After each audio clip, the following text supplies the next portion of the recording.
That's all from here. Let's rejoin Mark Austin in Nepal. All right, Nina, thank you very much indeed. Welcome back to Kathmandu, where officials have, of course, called a state of emergency to try and deal with the aftermath of this devastating earthquake. Today, officials also confirmed that more than 3,700 people have died. But they think that figure could reach as high as 5,000.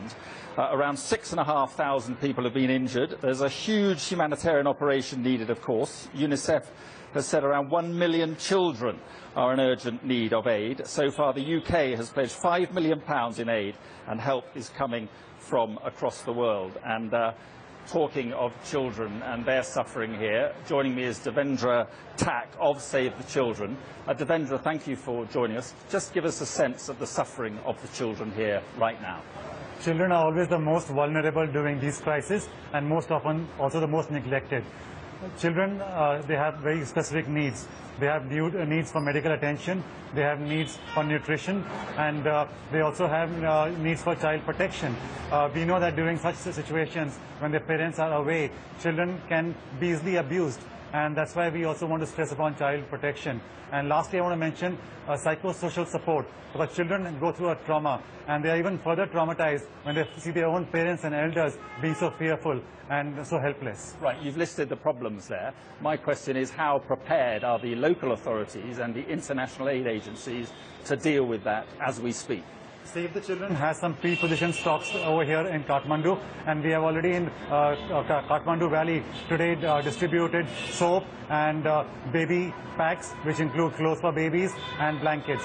And we also distributed tarpaulin sheets. The government is very clear. They want NGOs to work fast, and before they complete assessments, start relief, because people cannot wait. People have many needs, and children have even greater needs. UNICEF are talking about this figure of 1 million children.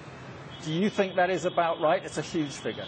The figure could probably be a bit more than that. I would think maybe around 1.4 million children could be directly affected, because in these 12 most affected districts, there are about 1.8 million children. And we know that even outside Kathmandu, in many villages, which hopefully you will explore in the coming days, they've been totally devastated. There are some villages which have been totally knocked down, and children are missing.